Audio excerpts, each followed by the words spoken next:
my talk is going to deal with gender violence, which is a burning issue in current times. But I'm going to deal specifically with gender violence in contemporary Indian literature, and in particular, women writers. It is quite complicated to deal with such a complex concept as gender violence in such a limited span of time, so I will do my best. Even more in cultural contexts like India, where the situation of women is so much influenced by social aspects which are subsequently based on ancestral, deeply rooted religious beliefs and traditions. I'm going to give you sort of an outline of what I'm going to deal with. Firstly, I will start talking about the concept of violence, in particular, to extend it to the context of India, gender violence in India, and then we will focus in particular on contemporary Indian literature, and I'm going to tell you about 3 specific women writers. Right, so when we talk about violence, firstly, we can establish an immediate association which is linked with our daily routine, our daily life. We are surrounded by images regarding wars and genocides constantly through the media, and we have come to make them part of our lives without realizing, unconsciously. Also, we have to relate violence with the urban scenario in which violence becomes more than a mere metaphor. So we can talk about street assaults, rapes, housebreak, etc., etc. And lastly, and this is something that is going to be used here because much of the gender violence that happens in India happens in the domestic scenario, precisely the microcosm of the home is a scenario which holds in its intimacy the most subtle and terrible ways of violence. In the light of this, we can maybe come to define the concept of violence and its repercussion.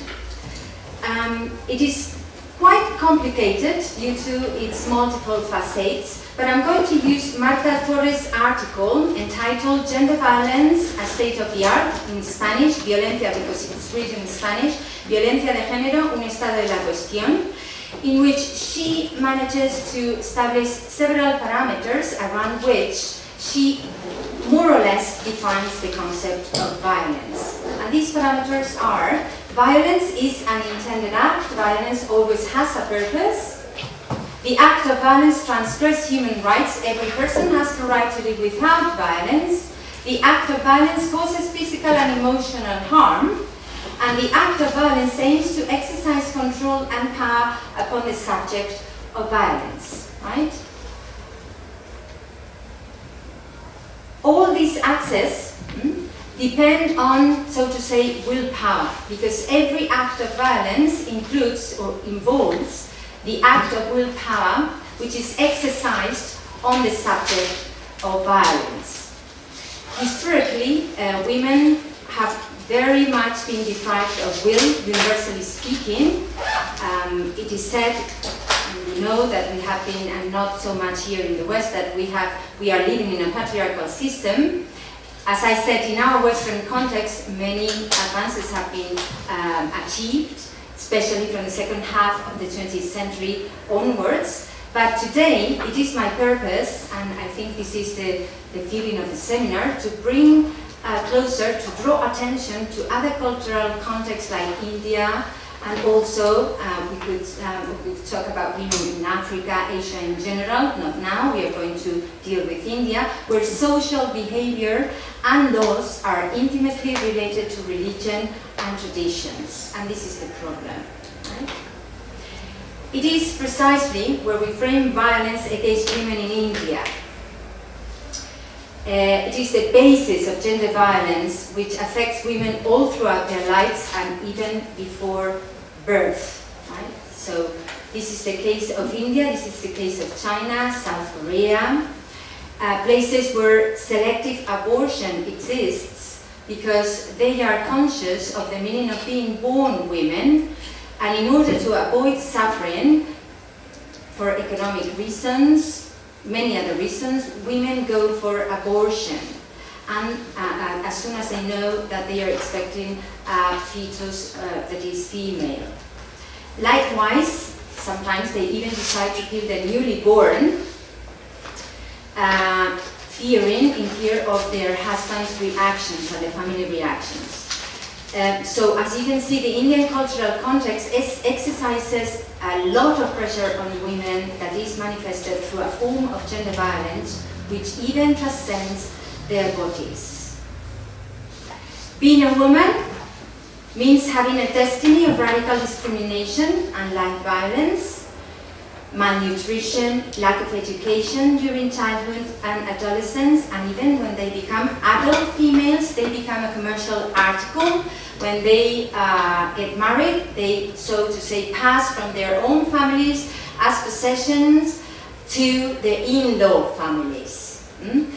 Many traditions, like not only the arranged marriage, the payment of the dowry, the sati, with which we'll deal later, give evidence of this form of gender violence that is subtly entangled in the web of the social, say, social environment, social cultural context.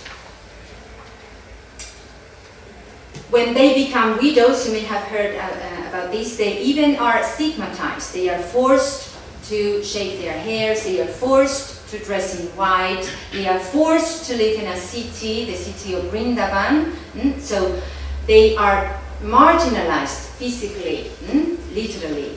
You can, and this is just for you to know, if you haven't heard about Deepa Mehta, she deals with, in one of her films, Water, she deals with the situation of widows in India. It's a real document which I would recommend you to watch if you have the time.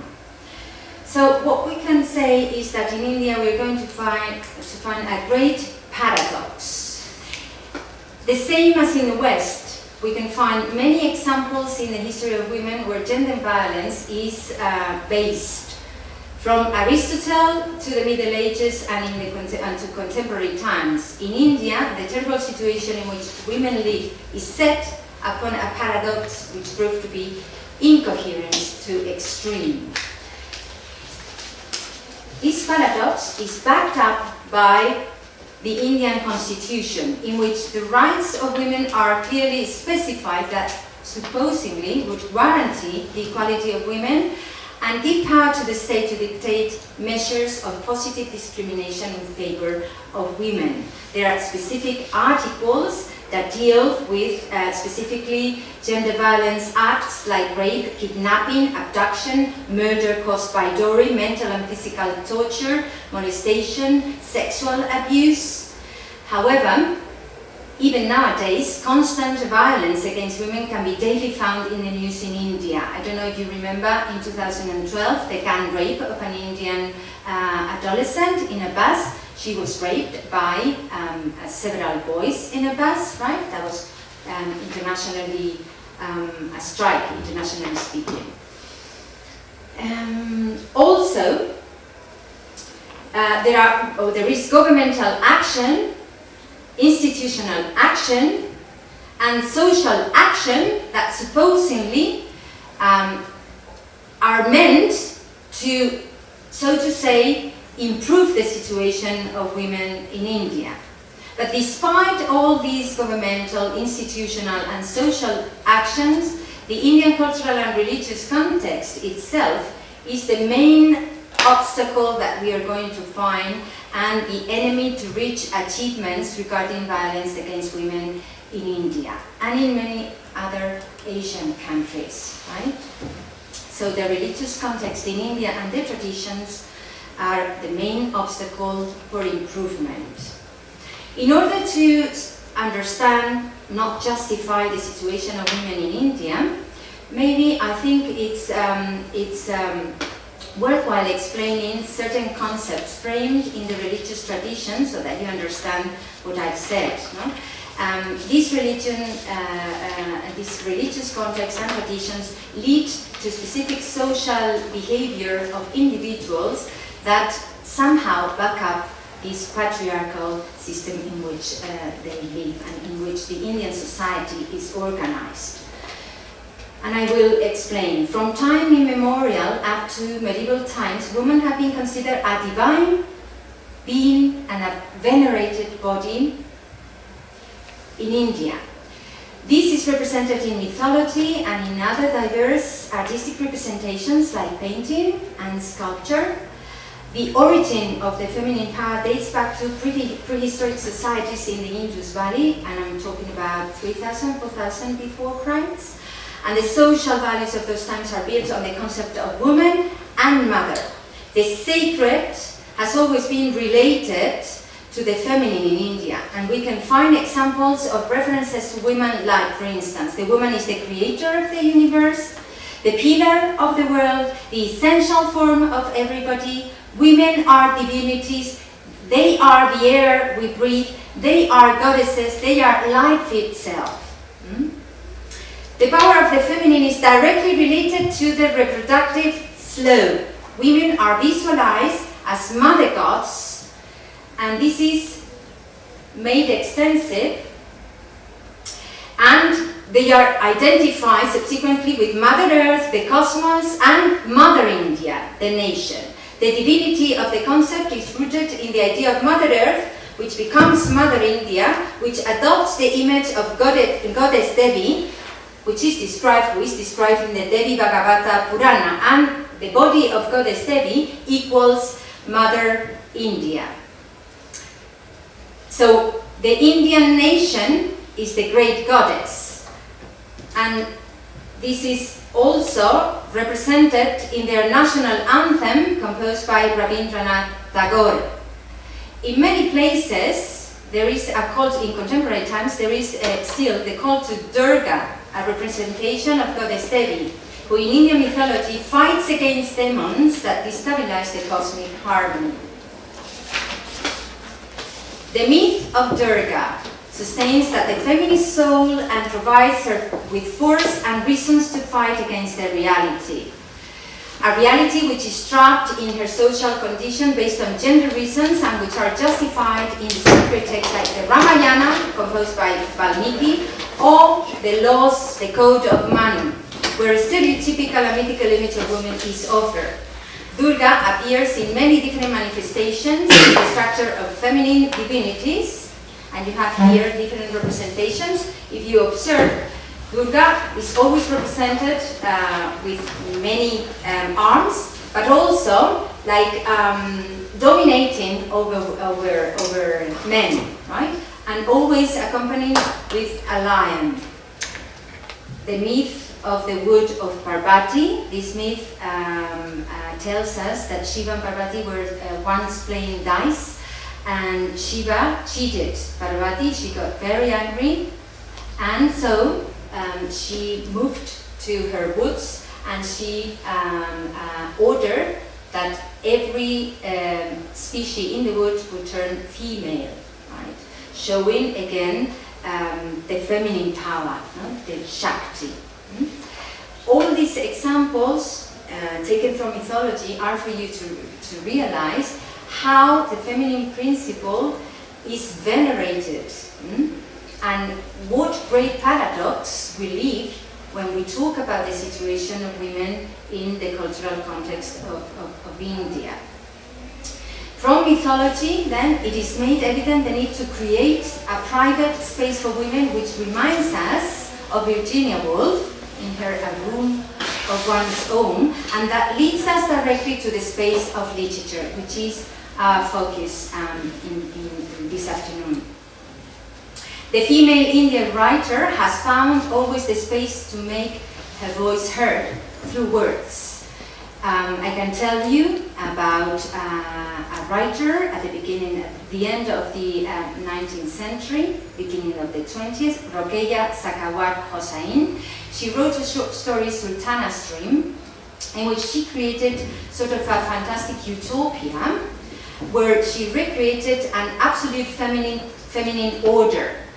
she described a feminine world in which the men were relegated to the murdana, which is the masculine domestic space, as opposed to the senana, which is the feminine domestic space.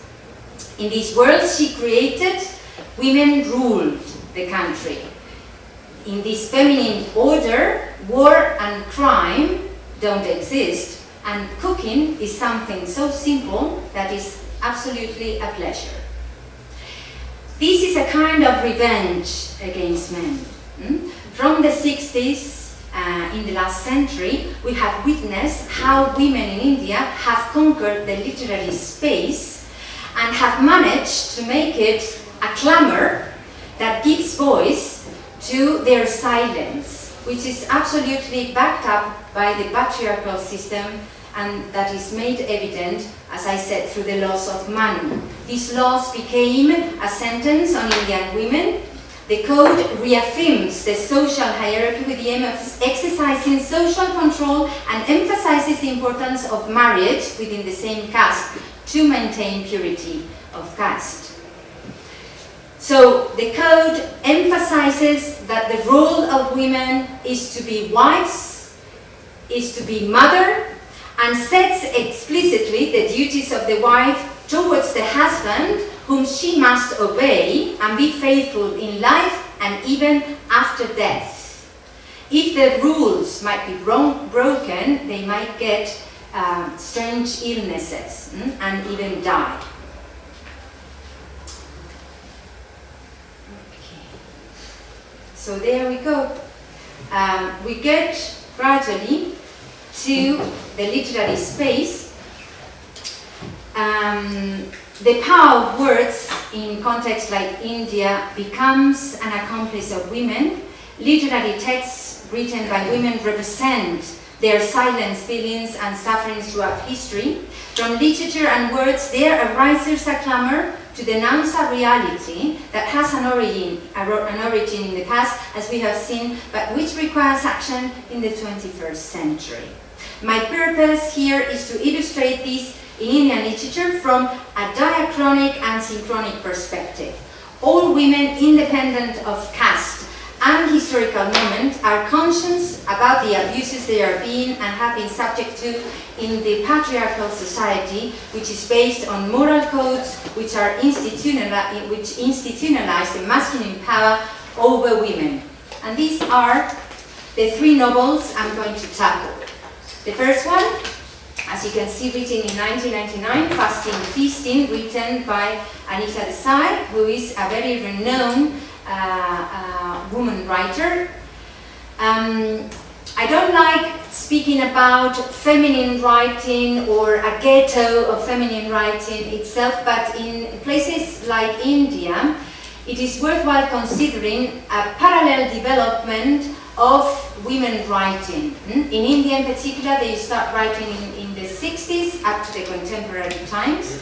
And so Anita Desai is an example of, in this particular case, of what globalizing literature has come to be when it comes to consider feminine writing in India. The second example, which is a contrast, is written by Bama. It is a translation from Tamil, and the title is Sangati Events. And in this particular case, we are going to find a representation of different women as opposed to the previous one, we shall see. And finally, Kiswar Desai, with Witness the Night.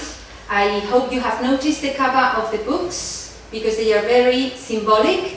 We will have a look at them again as we start talking about each particular novel. Fasting Feasting. There you can see, have a look at the cover. What you see is what?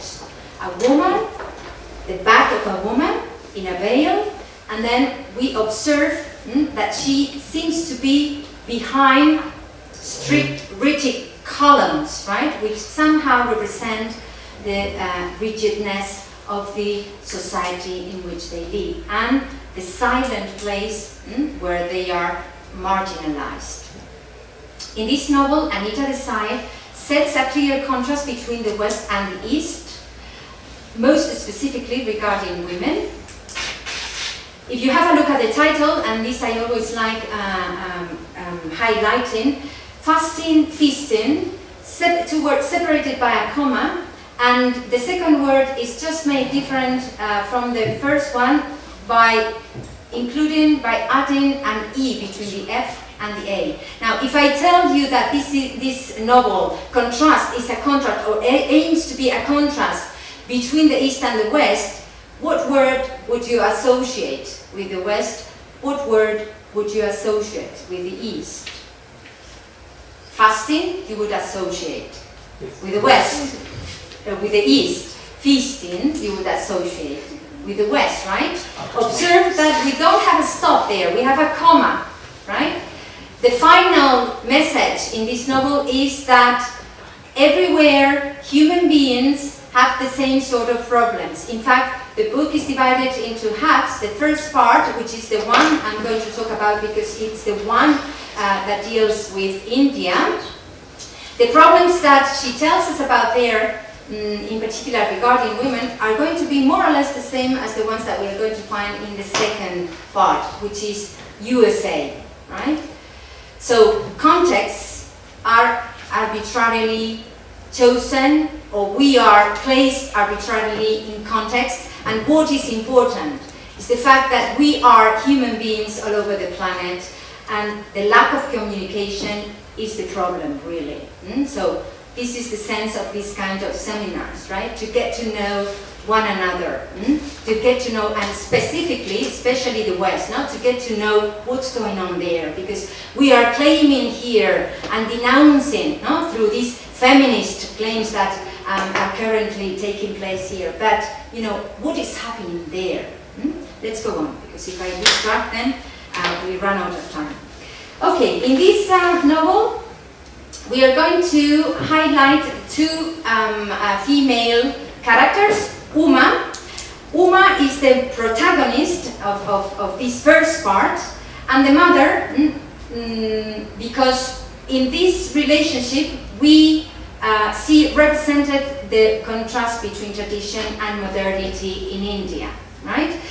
Uma is a beautifully described character. She belongs to upper middle class Hindu, upper middle caste Hindu social woman, and she is trapped in a very conservative family context. She has a sister and a brother, and the brother, obviously a male, is studying abroad in the USA. And this is something worthwhile highlighting. While males are educated in the best possible way, women remain marginalized, and their destiny is to accomplish their main social role, being mothers and wives. Uma, however, is a woman of her era. She's an educated woman, but this makes her be dislocated. She feels in an in-betweenness, so to say, as we say in post-colonial terms. She is in constant fight between her condition as a human being, as a woman facing the lack of freedom imposed by her cultural context. In this book, we are going to find many references to the norms established by the Code of Manu, and women are going to be prey to those norms, right? In contrast, we have the mother, and this is why you have there tradition versus modernity the other way around, right? Tradition would be the mother, and modernity would be Uma. The mother, in Indian literature, always is the figure, represents the figure of tradition, and is always in trouble with her daughters, because usually the young female character represents modernity and contrasts with the old things. Okay, if you have a look at the example, and I'm going to work all through with examples taken, because this is actually the exercise. No, examples taken from the novels for you to see how the situation of women is made explicit through the novels. This contrast. In my day, girls in the family were not given sweets, snacks, good things to eat. If something special had been bought in the market, it was given to the boys in the family, of course. Right? The role of men towards the way they should treat women is also made explicit throughout the novel. And the reproductive role is made explicit all throughout as well. This is the main social role of women, right? There you have. Uma discovers what it was to have periods. Mama found herself pregnant. Now, after 2 daughters, remember that Uma has a sister, Mama gets pregnant, their mother gets pregnant, it's a late pregnancy, but it's a glory because finally they get the son they expected, right? She delivered what she had suffered so much for, a son, right? As regards education, differences are made explicit as well. The moment the son is born, what happens? Uma tells her mother, I have to do my homework. And she is answered back. The mother says, no, leave all that. We are not sending you back to school, Uma. You're staying at home to help with the room. You are a big girl now. We are trying to arrange a marriage for you and learn to run the house. So the moment has come. This is another stage in life, and the objective is to find a suitable husband for Uma. She stops going to school, she stops her education in order to perform her social role. Right? So the domestic space is the natural space for women. They are the goddesses of the home, the queens of the household. These are ways to refer to their role. What happens is that Uma, who is an adolescent at this time, she observes that the moment her brother is born, changes take place in the domestic environment, and she observes that Mama had matched Papa's achievement, you could say, and they were now more equal than ever, right? The domestic environment is happier than ever, but there comes her youth anxieties, and she starts questioning love, the concept of love, because she has had the opportunity to watch films, romantic films, right, coming from the West. Was this love, really? Was this romance, really? Also in the book, we are going to find represented the situation of widows, and this related to the character of Miramasi. Miramasi is Uma's aunt, right? And she stands as the icon of rebelliousness against a society that marginalizes women from both the psychological and the physical perspective. Remember that widows are physically, literally marginalized as well and stigmatized. So when her husband dies, she had in her widowhood developed an unsettling habit of traveling all over the country quite alone, saving her widow's white garments, visiting one place of pilgrimage after another like an obsessed tourist of the spirit. Ever since her widowhood, she had taken up religion as her vocation, right? What happens is that she visits Uma's households and revolution comes, right? And Uma is going to find in her an ally. She finds in her escape from the pressure of her context. And there is a spiritual turn in her life that is going to drive her, say, her interest towards nature. What happens is that up to that moment, she was absolutely supervised by her parents, right? But then, suddenly she realizes that she had never been more unsupervised and happier in her life, right? What happens? That the pressure of the context is so strict and hard that she finds herself in between these contradictory forces playing inside. No? An air of abandonment about them that made her feel uneasily as if Mama, Papa, those enemies of abandon, were standing behind her and watching her, and all of them with scorn. Right? She felt uneasily caught once more between powerful forces pulling in different directions. Right? So here we see the force of the context on her. Deeply inside, she wants to achieve freedom. She's in search of freedom, and she feels an impulse towards nature. In nature, she seems to find this sort of freedom. She's eager to find. Wandering down the river, she picked berries too hard and green to watch insects sat in the sparse shade of a thorny great tree, watch the fishing eagles soar into the vast sky, walking barefoot through the sun along the river. Right? Somehow, reflecting, observing nature, she transcends her situation. She finds this sort of freedom, this is spiritual, in her spiritual freedom transcends actually her situation. In chapter 6, we're going to find specific references to arranged marriage. This is something that I'm sure you know about. No? A moment comes when mothers and grandmothers and aunts and all the females in the household should prepare young women to get married.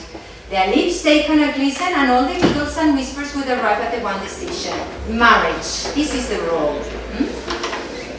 In this particular aspect, I want to highlight the image or the characters of Anamika and Aruna. Anamika is Uma's cousin and is the perfect stereotype of the perfect young woman to get married.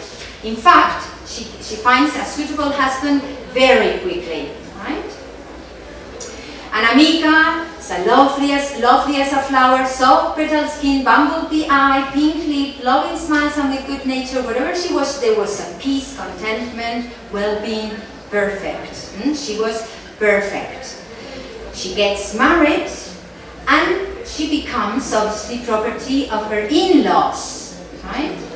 So what happens is that in this commercial exchange, she finds a terrible situation. She becomes a slave to the in-law family.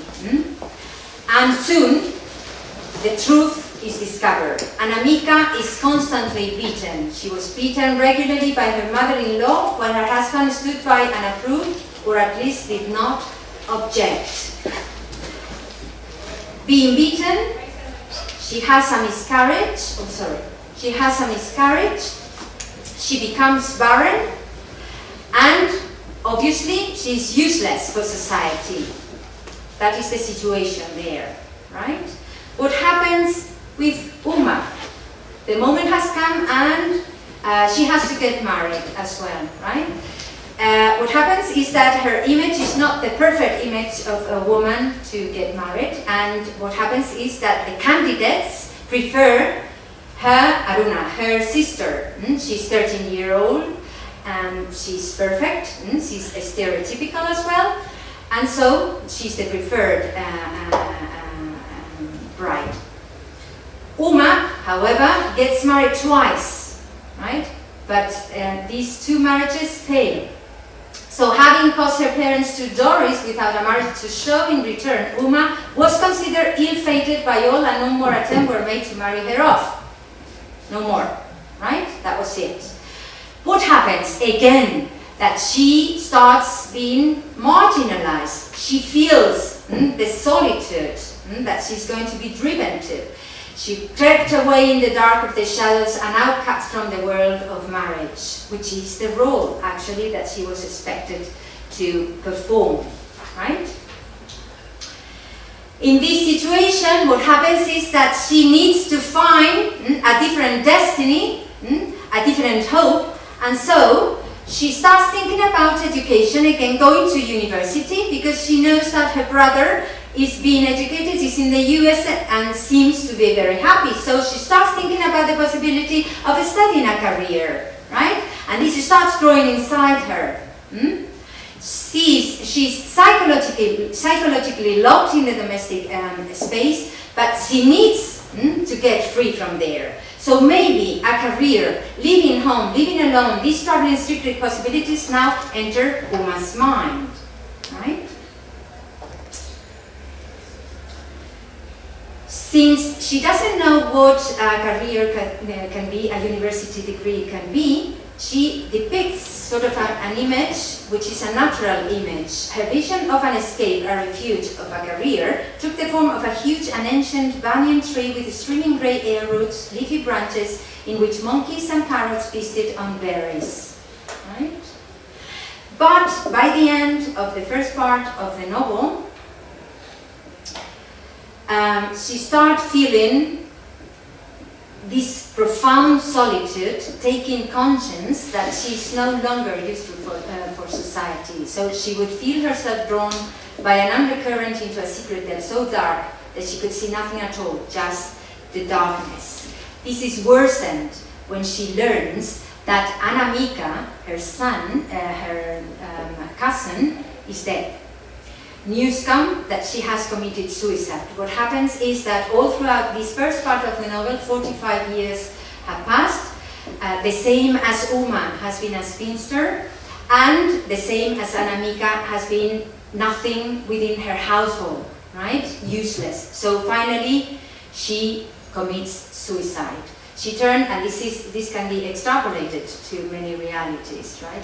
Women realities. She turned off the gas cylinder they used for cooking. She filled a can with kerosene oil. She wrapped a nylon sari knotted around neck and knees. She poured kerosene over herself, then struck a match. She set herself alight. A terrible image.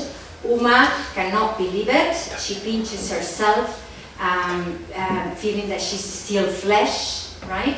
That she feels the unfairness of society. In this contrast of Indian feminine lifestyles, Uma and Anamika, different, same destiny, different endings, we witness the aggressions, the two aggressions, psychological, physical violence that Indian women suffer. Anamika's final liberation is suicide. Uma still has hope. And this horizon seems to be symbolized in the very last part of this first part of the novel, where water, which is a purifying element of nature, seems to baptize her with the aim of starting a new path, which eventually represents many Indian women's hopes. Uma dips her heart in the river and lifts it high over her head. When she tilts it and pours it out, the murky water catches the blaze of the sun and flashes fire, right? So it's a clear horizon that we witness here.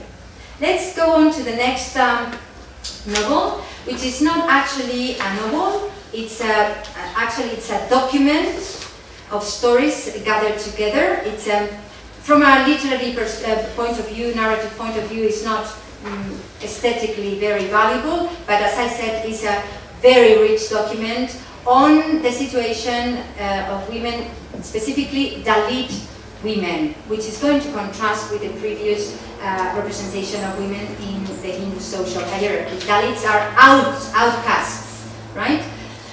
In this particular context, gender violence takes place from birth, right? And here, if you have a look at the first example, it is quite true that the women in our street led hard lives. When they are infants in arms, they never let the boy babies cry. He's instantly picked up and given milk. It is not so with the girls, right? Difference between sexes are clearly marked since the period of breastfeeding. A boy is breastfed longer. With girls, they wean them quickly, making them forget the breast. The aggression goes on in later stages. Being born a boy is a guarantee of being respectfully treated from all perspectives. They'll eat as much as they wish and run off to play. As for the girls, they must stay at home and keep on working all the time, and they should take care of the babies even when they go out to play. Without doubt, and this is what is really interesting about this particular example, Bama, the author, depicts an image of a superwoman here, right? Look at that example. She went into labor, delivered the child, cut off the umbilical cord with a sickle she had taken with her to cut the grass, dug a hole, buried the placenta, and then walked home carrying her baby and her bundle of grass, right? Depict that image in your mind. I mean, how can a woman do this, right? It's the image of a woman capable and able of doing anything, right? Domestic gender violence in this narrative is present, and mainly due to economic difficulties. Women are victims of episodes of serious physical aggression in the hands of their fathers, husbands, and even daughters. Sorry, and even brothers, sorry. Sorry about this, Right, now. If you are born into this world, I was saying that males were respected from the very beginning. If you are born into this world, it is best you were born a man. Born as women, what do we get? We only toil in the fields and in the home until our very vaginas shrivel, right?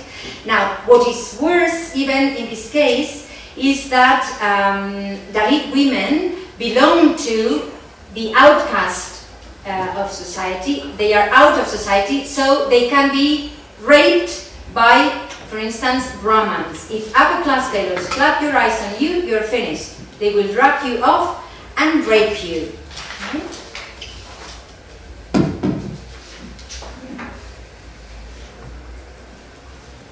Okay. Right. As I said, the most valuable aspect that we find in this novel, in contrast with the previous, and even with this, the following one, is that we are going to find here women that are gathered together in sorority, right? It's the collectivity, the community that plays a role here. And we find women that really fight, right? They live, the narrative shows a patriarchal system that is based upon fear. But what they do is, despite this fear, there is a clear urge to fight against it, all together. And this reminds me, and I want to make a note here, about an interview that I read a few days ago to a German philosopher, whose name is Svenja Plas-Poller. She has written an essay on, and it's entitled The Feminine Potential, right? Now, what is interesting, and I made this association quickly because precisely I found that here they represent what she advocates for. Now, she is against this so-called hashtag #MeToo feminism, because she says that it's antagonistic, right? And it aims for confrontation between the masculine and the feminine. Right? So what she advocates for is a redefinition of the feminine. She advocates to look for a new image of the female, of the feminine, as a powerful image, as a courageous image, fighting, not as a victim, right? Which is actually the trend that this feminism is following, in my opinion, currently, right? So it's not so much claiming we are victims, it's trying to find ways, right? Not for confrontation, but for dialogue, right? And this is represented here in the fight that Bama illustrates on the side of Dalit women. If you have courage in your heart, you can live fearlessly. We need not fear place, and what's more, neither do we need to fear men. Right?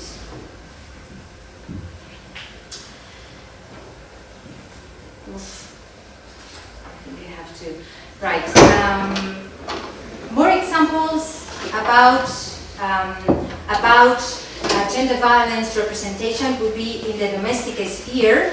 As I said, we find confrontations between wives and husbands. That girl and her husband have got into fierce fight. They are seen, right? So this is obvious because the community are witness or is witness of this happening. Bajera was abusing her in a vile and vulgar way and was just about to kick her. So this domestic violence is made evident here, which was not the case in the previous novel. Even she was pregnant. Right behind her, her husband chasing a stick of firewood in his hand, he caught up with the woman and dragged her along by the hair, abusing her because she was heavily pregnant. Her whole stomach dragged on the earth as he pulled her along, right? What we find here is a reaction. The community saying, "You brute, you animal, haven't you got a drop of human feeling or compassion in you? How can you torture her like that without even caring that she's pregnant?" And the woman even reacts, Ayayo, he's killing me, Varman, you'll die, you'll be carried out as a corpse, you low life, you bastard, right? And the man says, if I let the whore go, she'll surely run away. He carried her home, making his position evident. But, you know, the parents here did not have anything to do because this was not an arranged marriage, right? She has chosen the man for her, so she has to cope with the situation, right? Child abuse, we have stories. I'm going to fly a little bit, right? Because I have to stop at 5? Because we started at 10 past, you have until 10 past. Okay. But you have like 10 minutes. All right, okay. We have stories of children. My Kani is a 10-year-old and she is the eldest daughter of an offspring of 10, right? When her mother, every time her mother gets pregnant, she has to, so to say, substitute her mother at work, so she goes off to a neighboring town to work in the match factory because her mother cannot go to work in the fields then. When she is able to work, my Kani looks after the children and does all the housework. We have stories like that of Mariamma. Look at the 2 examples at the bottom. She's heavily struck by the factory owner where she works. He gave me a sharp knock on my school. My whole head felt as he was spinning. Even her father got angry still and began hitting her as hard as he could. And the only way out sometimes is death. So we very often find these kind of feelings. Look at the last example there. The Mariamma didn't sleep a wink that night. She even thought that it might be best to hang herself with a rope. This urge to commit suicide. Again, what I want to emphasize here is this sort of collective claim that we observe, right? Women calling out for fight. We must be strong, we must show by our own resolute lives that we believe ardently in our independence. I told myself that we must never allow our minds to be worn out, damaged and broken in the belief that this is our fate. Just as we work hard so long as there is strength in our bodies, so too must we strengthen our hearts and minds in order to survive, right? So, the interesting aspect is this contrast between the silence observed in the previous example and the clamor observed in this second example. In the first one, we had Abkhaz women giving the superficial impression that they never quarrel amongst themselves nor with their husband and suffering in silence. On the other hand, the second example, we have this woman fighting, right? And somehow criticizing and reflecting on the situation of those upper caste women, somehow or other, by shouting and fighting first thing at dawn and last thing at night, if need be. Our women, Dalit women, survive without going crazy. Upper caste women, though, keep it all suppressed. They can neither chew nor swallow. They lose their nerve and many of them become unstable or mentally ill. Okay, the next example is Witness the Night, but I'm going to make a summary of everything because I don't think I'm going to have time, right? Have a look at the cover here, and this is what it is, right? We have a girl, Durga, who is the character. She's 13, 14 years old. And she is accused of a multiple crime, all the members of her family, right? What is interesting, including, I included this example because we observe an evolution in the kind of violence, gender violence that we observe. We are going to observe here a more symbolic sort of gender violence, right? Both psychological and physical, but also a more symbolic sort of gender violence. If you have a look at the first example there,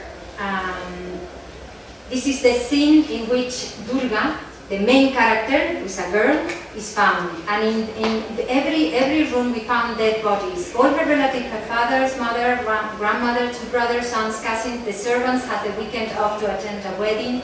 There was blood everywhere. They found her the next morning with one of her hands tied to the bed. She was naked, but alive, right?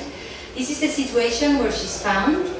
And this situation is going to be dealt with by Sinran, who is the second female character protagonist in the novel.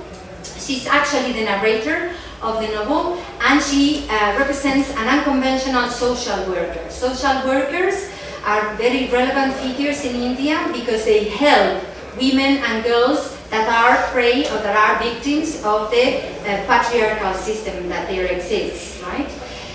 So Durga is going to communicate with Sindram, the social worker, through diary entries. At the very beginning of each chapter, we find a diary entry through which we know Durga's inner anxieties. There you have the beginning of the novel. You asked me, is Durga talking to Sindram? You asked me to write my thoughts, but there are too many questions in my mind, too many fears. First I would have to remove all those worries, only then can I think again. You cannot understand how painful it is. No one can, right? In this case, we are going to find the story of Durga and the story of Sharda, her sister, who are manipulated, who are driven to madness. They are prey to victims of legal corruption, of police corruption, and so Sindran, the social worker, aims all throughout to unveil the truth, the real truth, and to save the girl from this accusation, right? We went back into the house after the crime had been committed, the two of us, that's Durga, narrating how she was manipulated and how everything was constructed to blame her of the crime. And he slapped me across my face because I was crying too much. And then he tied my hands and told me to struggle to release them so that marks would remain on my arms. It should look like someone had tried to hurt me and tied me up, even though we were surrounded by blood and burned flesh. He pushed up my shirt and squeezed my breasts and then took me to my room, where he removed my salwar and pushed me down on the bed. I was feeling sick and did not want to do what he asked me to do, but he said he had to do this to me so as to seem more credible. I listened to that familiar, reasonable voice and drowned myself in the feel of his hands and his mouth. Right? Now, what happens here is that Durga is being manipulated by a teacher that both she and her sister had. This teacher used his position as a teacher and as a man to manipulate and abuse both of them. First, Sharda, who got pregnant, and she was sent to a mental hospital. She was separated from her son, right? She saved her life because precisely she was expecting a son. But when the moment she had the son, she was separated from him and driven to madness, diagnosed as schizophrenia, and given high electroshocks in a mental hospital. The same happens to Durga, right? Durga was manipulated by this man too, and the only way out that she saw was confinement, going to that mental hospital with her sister, right? This is more or less what happens all throughout. And all throughout, Simran tries all the time, embarks on a detective search in order to unveil the truth of it all, right? In this particular novel, we are going to find examples of psychological violence that you may infer from what I said, infanticide, right? We find specifically descriptions of situations of infanticide, of fetus being buried in the back a garden of the house, female fetus, all throughout the history of the family. This is what you're going to find. It's a very, very terrible narration, right? Selective abortion made evident, and selective abortion with which all women are agree. They somehow back up each other and excuse each other because precisely of the destiny females are expected to have. Okay, this links with what I have said. The way Durga narrates how she discovers this bearing of little skeletons and this terrible story about her family. In the end, both girls are saved by the social worker, right? She takes care of them, and Durga comes to say, they say nothing in life is easy and that we all have to struggle to find ourselves and happiness. I suppose where I am now is finally a happy place, trying to become normal, trying to do what girls are supposed to do, wear pretty clothes and paint fine nails and wear jewelry. And the conclusion is that as anybody, Durga wants to go on believing in her dreams. I want to be like everyone else, but the dreams don't let me rest. They make me want and want and want. They make me want to destroy the world and create it again, make it more loving, make it more just, and then the awful anger comes back, and I really feel like Durga, the goddess Durga, with the myriad hands, the skulls around her neck, the Durga that wants to slash and tear and hurt and wound, exactly the same way in which those poor little babies were wounded. And with this, I would like to finish emphasizing that the role of literature, with a clamor, aims to honor India's mythical past and the whole world's as well, where women and the feminine principle have been venerated. Let's claim that all the Durgas of the world, those behind Uma, Anamika, Aruna, grandmothers, mothers, granddaughters, independent of caste, class, religious belief, those born and unborn, let's hope that all of them work together for a better world, a world in which women becomes a powerful force to fight realities like that of India, where the masculine power abuses and exploits female condition from the beginning of life existence.